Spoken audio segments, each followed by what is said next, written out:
이번 시간에는 좌파란 무엇인가에 대해 알아보겠습니다.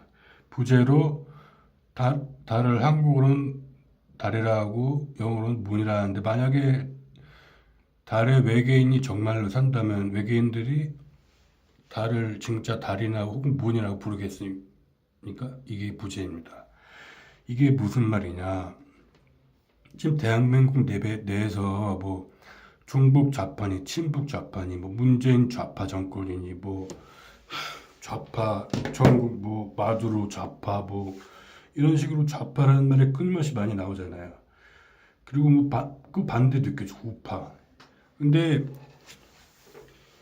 이게 좌파라는 말을 쓰는데, 이게 진짜 그 사람들 말 생각으로는 그 좌파라는 게 우리 뭐 친구거나 아니면 우리의 지령을 받는 뭐 이런 식으로 생각하기 때문에 좌파라고 쓰겠죠. 그런데 정말 그러냐는 것입니다. 아니란 것입니다. 그 대한민국 내에서 좌파라고 분류하는 것은 그냥 대한민국 내부에서 자기신들끼리 뭐 달을 보고 저게 달이다 아니면 영어로는 문이다 이런 식으로 손가락을 가리키고 하지만은 막상 달에 사는 외계인들 입장에서는 그게 아니거든요. 우리들 입장에서는 우리하고는 아무 상관이 없는 개념이란 것입니다. 결론부터 말하자면 대한민국 내부의 진보 세력이나 좌파는 우리 편이 아닙니다. 지금도 그 이유를 설명해 드리도록 하겠습니다. 그러려면 먼저 냉전에 대해서 냉전과 냉전의 붕괴에 대해서 알아야 됩니다.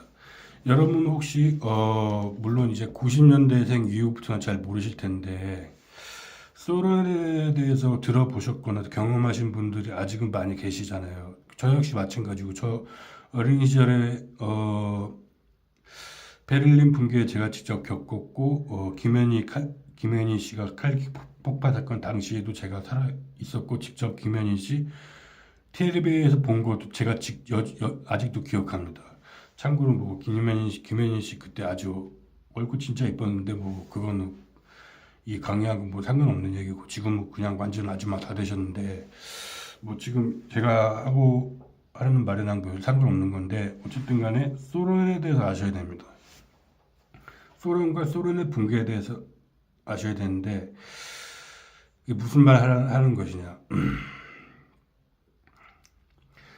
공산주의가 시초가 러시아라는 건 모두가 다 아시지 않습니까?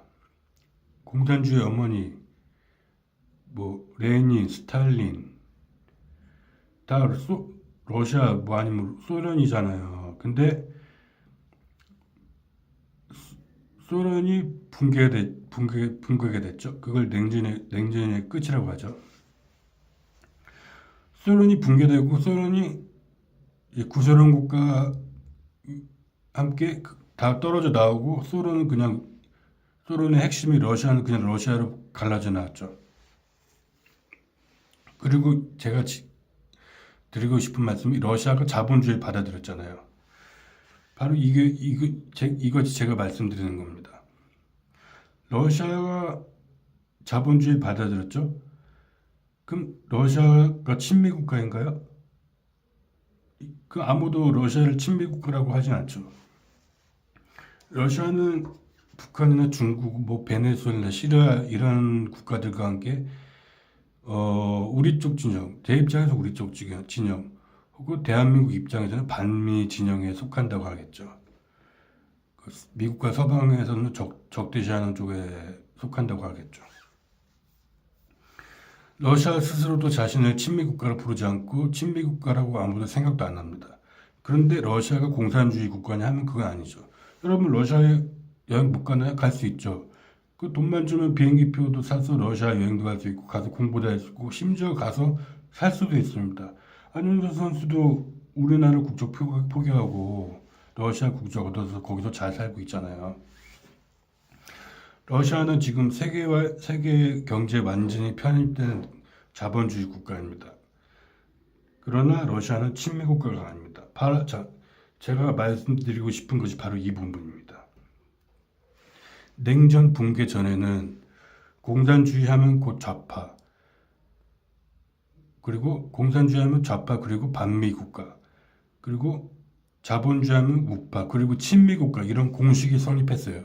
그런데 냉전 붕괴 후에는 그 공식이 약간 달라졌습니다. 왜냐면 러시아가 붕괴됐기 때문이죠.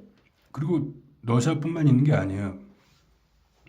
러시아는 공산주의 국가는 아니지만은 자본주의 국가지만은 그렇다고 친미 국가도 아닙니다. 그럼 중국 어떤가요? 중국이 경제적 공산주의를 가지고 있습니까? 아닙니다. 중국은 세계 경제에 완전히 편입됐고, 지금 여러분이 쓰시는 책상, 의자, 샤프, 연필, 옷, 신발 이런 거 다 상표 보세요. 거의 80% 이상, 90% 이상이 다 메이드 인 차이나 이렇게 써 있을 텐데, 경제적으로 중국은 공산주의가 아니고 자본주의, 완전 세계 경제권에 완전히 편입됐습니다. 자본주의 국가입니다. 그런데 아무도 중국을 친미 국가라고 부르지 않습니다. 그럼 베트남은 어떤가요? 베트남이 지금 경제적으로 공산주의 국가인가요?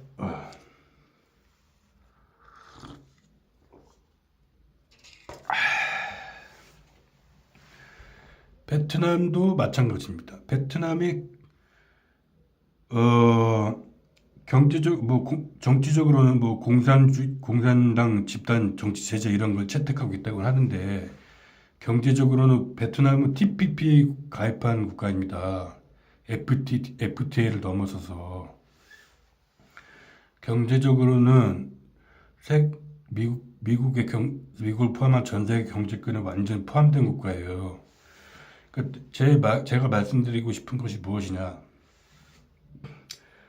냉전이 끝나기 전에는 공산주의하면 좌파, 그리고 공산주의하면 반미 국가, 그리고 자본주의하면 우파, 그리고 자본주의하면 친미 국가, 이런 공식이 성립했는데, 냉전이 끝나고 나서는 더 이상 이런 공식이 성립하지 않아요. 전 세계적으로 다 마찬가지입니다. 물론 공산주의 국가였거나 혹은 구소련 국가 중에 아직도 반미 국가가 많은 것은 사실이죠. 그렇지만은 그 몇 가지 예외가 있고, 그것이 앞서 말한 것처럼 아주 큰 예외라는 것이죠. 그러니까 냉전 붕괴된 다음에는 정치적 의미의 좌파인지 경제적 의미의 좌파인지 그걸 구별해야 된다는 겁니다. 그러니까 좌파 혹은 우파에는 두 가지 의미가 있는 겁니다. 좌파에도 우파에든 정치적 의미의 좌파가 있고 경제적 의미의 좌파가 있는데, 도대체 어느 쪽에 속하는 어떤 의미로 좌파 혹은 우파를 말하는 것이냐, 이거를 아주 유심히 들여다 보셔야 돼요. 그럼 예를 들면 유명한 사람들을 좀 예를 들어보죠. 한국에도 유명한 사람 있잖아요. 장하준 씨 아시죠? 나쁜 사마리아인가 사다리 걷어차기 이런 책 많이 쓰셨잖아요. 장하준 씨는 경제적 의미로는 좌파죠. 근데 장하준 씨가 어떤 정치적 입장을 내놓은 것을 보신 적 있나요? 없습니다. 그냥 중립적인 자세를 취하고 계시고, 물론 이제 정치권에 여러 가지 조언을 종종 하고 계시는데, 그게 말 그대로 경제적인 조언만 하시지 정치적으로는 어떤 언급을 하신 적은 없습니다. 장하준 씨가 우리가 말하는 경제적 의미의 좌파이죠. 그럼 장하준 씨가 장하준 씨를 정치적 의미의 좌파, 그러니까 정치적 의미의 좌파라는 것은 반미 진영을 말하는 것입니다. 장하준 씨를 반미 진영의 사람으로 부를 수 없어요. 장하준 씨는 더군다나 영국에서 교수 일을 하고 계십니다. 그럼 장하준 씨는 좀 외국 사람이라고 치죠. 외국에 살고 계시고 외국에서 교수 일을 하고 계시니까. 그럼 우리나라 정치인들 한번 보죠. 우리나라 소위 진보 세력이라고 그러죠. 유시민 씨, 김종인 씨, 진중권 씨, 우리나라 진보 계열에서는 좀 많은 영향력을 가지고 계신 분들 중에 대표적인 분들인데, 이분들의 공통점이 뭔지 아십니까? 이 세 분의 공통점은 독일 유학파의 특징이 있어요. 그 공교롭게도 다 독일 유학을 갔다 오셨고, 그리고 평소 주장하신 것도 뭐 복지 이런 거 강조하신 것도 그 북유럽 그 복지 비슷하게 해가지고 유럽의 경제적 좌파에서 말한 그런 여러 가지 주장을 많이 주장합니다. 정의당 쪽이. 근데 이분들의 특징은 독일 유학파고, 근데 독일이 제가 말씀드린 것은 이것입니다. 독일은 초창기부터 나토 멤버예요. 나토가 뭐냐? 북대서양 조약기구 아닙니까? 우리 입장에서 반미 진영 입장에서는 적대시하는 진영에 서 있는 국가예요. 최근에도 우리나라에 왔었잖아요. 그 전투기 팔러 그 유로파이터 들고 왔었잖아요. 그 독일 그, 그 상당 부분이 독일에서 생산됩니다. 그리고 나토 무기 체계에 호환된다는 거 강조했잖아요. 그러니까 무슨 말을 하고 싶은 거냐? 유시민 씨, 진중권 씨, 뭐 김종인 씨든 뭐 정의당이든 한국에서 좌파로 부르든 말든 그건 아무 상관이 없어. 어쨌든 그들은 우리 진영 사람들이 아니라는 것에 초점을 두셔야 돼요. 그들은 우리하고 아무 상관이 없는 사람들입니다. 제가 이 말을 하고 싶었어요. 근데 자꾸 보수 세력 그들이 진짜 보수인지 모르겠지만 그들을 자꾸 저쪽 황교안이든 김지태 이런 사람들이 자꾸 유시민 씨든 진중권 씨든 이런 사람들 보고 종북 좌파, 친북 좌파 문재인 씨 보고 문재인 좌파 정권 이러는데 어떤 의미로 쓰는지 모르겠지만 확실한 건 우리하고는 아무 상관없는 사람들입니다.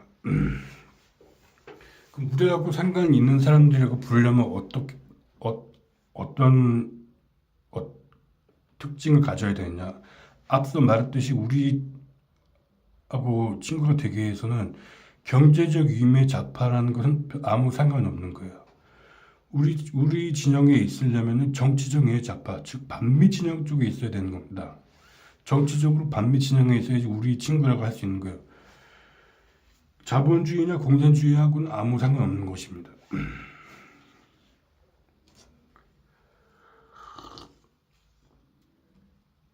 그럼 한국에서 조선일보든 어디든 언론에서 진보라고 하든 좌파라고 어떤 매체든 간에 방송이든 신문이든 좌파라고 낙인 찍은 사람들이 과연 우리 삶인가 한번 살펴보죠.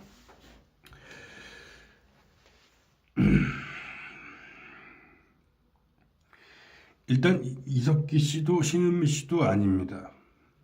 그리고 아까 말씀드렸듯이 유시민 씨, 진중권 씨, 김종인 씨 이런 사람들도 우리 사람이 아닙니다. 좀 더 구체적으로 말하자면은 협의의 좌파, 그러니까 아까 그 경제적 의미의 좌파는 광유의 좌파를 말하고 진정으로 우리 편으로 불리기 위해서는 협의의 좌파, 즉 정치적 의미의 좌파가 돼야 되는데 그렇게 평가받기 위해서는 단 한 번이라도 공개적으로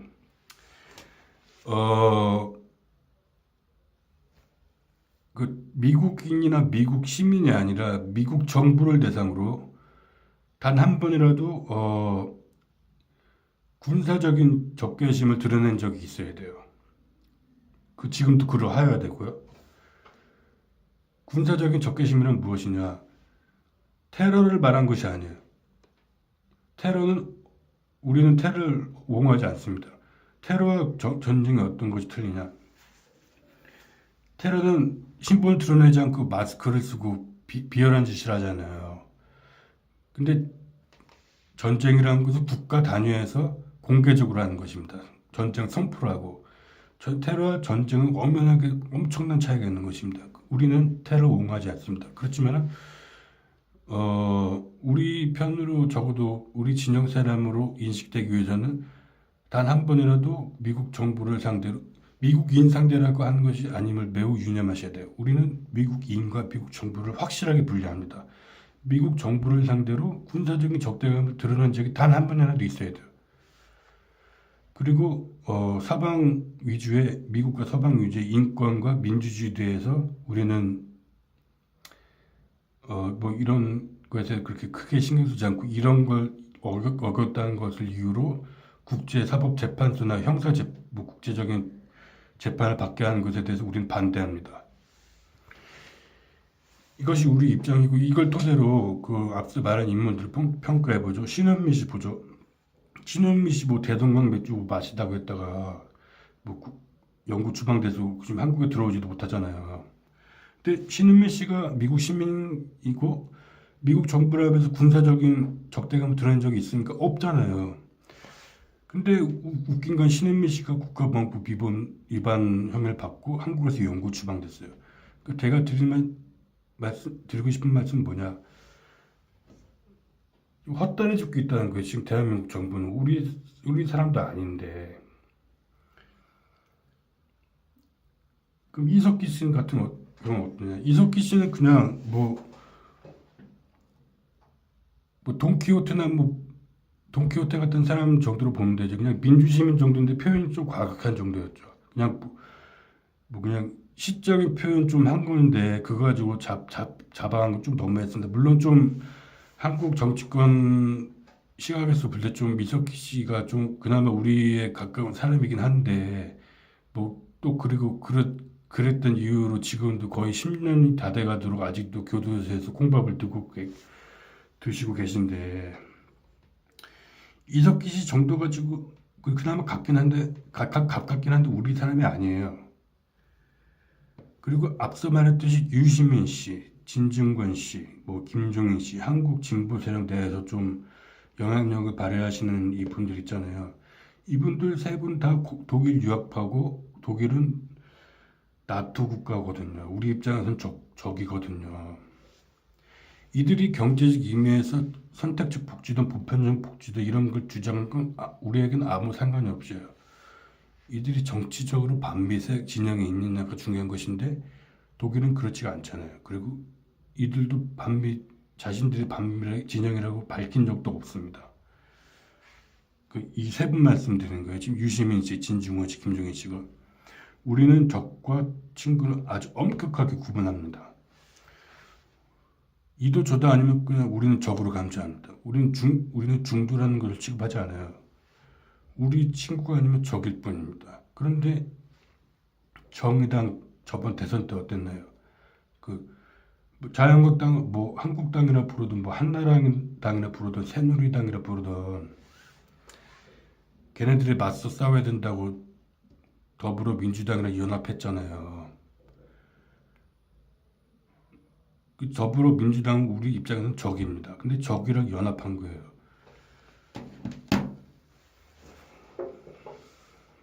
정의당 정치적으로도 그 핵심 멤버들이 독일 유학파, 나토 국가 유학파 출신이고 더군다나 우리 입장에는 적들과 정치적으로 연대했어요. 그런데 어떻게 우리가 친구로 부를 수 있겠습니까? 물론 김정은 위원장, 김중한 수령 앞으로든 김정은 수령께서도 스위스에 유학을 갔다 오셨습니다. 물론 본인도 미국물을 먹긴 했는데 미국물이나 서방물 먹어도 반미적인 사상을 가질 수 있습니다. 반대로 독일 갔다 왔어도 반미적인 사상을 가질 수 있겠죠. 그럼 그렇게 표현을 한 과거가 있어야죠. 근데 그렇게 하지 않았잖아요. 전형적으로 독일식으로 사고하고 독일 경제적 좌파가 주장한 것을 한국에서도 내세우고 계시잖아요. 그분들이. 그런데 어떻게 우리 편이라고 할 수 있겠습니까? 우리 편도 아닌데 대한민국 정치권에서는 이들 진보 좌파니 종북 좌파, 친북 좌파니 이 마음대로 딱지에 붙어요. 근데 우리 사람이 아닙니다. 앞서 부제로 말씀드렸듯이 한국에서는 달이라 부르고 영어로는 미국 가면 영어로 문이라 부르죠. 근데 정말로 달에 외계인이 산다면 그걸 달이라고 부르거나 문이라고 부를까요? 그 사람들은 아마 그렇게 부르지 않겠죠. 달이라는 것 자체가 위성이라는 뜻이 있잖아요. 근데 달에 그 외계인이 산다면은 자신들 사는 행성 위성이라 부르지 않을 거 아니에요. 반대로 지구를 위성이라 부를 수도 있겠죠. 제가 드릴 말씀은 뭐냐, 좌파로 부르든 뭐 우파로 부르든 진보 세력이라 부르든 모두 다 우리하고는 아무 상관이 없어요. 노동당하고는 아무 상관이 없고 북조선하고 아무 상관이 없습니다. 물론 중국, 러시아하고도 아무 상관이 없습니다. 이건 모두 대한민국 내부에서 자기들끼리 치고받고 할 때만 쓰는 용어이지 우리하고는 아무 상관이 없다는 거 말씀드리고 싶은 겁니다. 여기서 많은 오해가 생긴 거예요. 우리하고 아무 상관이 없는데 뭐 신은미 뭐 연구 주방하고 뭐 대동강 맥주 맛있다고 했다고 국가보안법 위반 혐의 붙이고 뭐 이석기 뭐 내란 혐의 붙이고 국가보안법 위반 혐의 붙이고 이런 사람들도 표현 못 하는데 어떻게 우리랑 같이 할 수 있겠습니까? 좀 말이 길어졌는데 모르겠는데 이번 내가 무슨 말을 하는지 대략 알아들으셨는지 모르겠네요. 이번 강의는 일단 여기서 마치겠습니다.